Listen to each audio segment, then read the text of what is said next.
নমস্কার বন্ধুরা, আমি আজকে নিয়ে এসেছি এই গরমে এক ঠান্ডার শরবতের রেসিপি নিয়ে। আমি এখানে কয়েক পিস তরমুজ কেটে একটা মিক্সি বোলের মধ্যে নিয়ে নিয়েছি। এই গরমে প্রায় প্রত্যেকের বাড়িতেই তরমুজ থেকেই থাকে।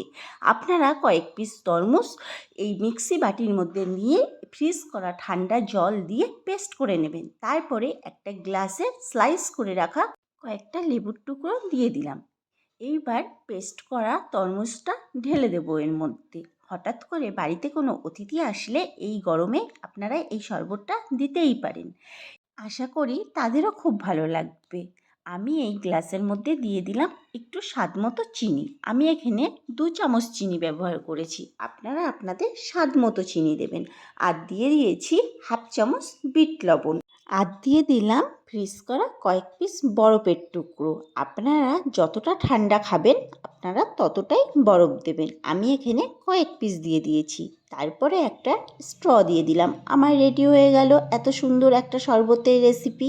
রেসিপিটি যদি আপনাদের ভালো লেগে থাকে একটা like, comment, share and subscribe করে দেবেন। আবার দেখা হচ্ছে নতুন একটি রেসিপি নিয়ে।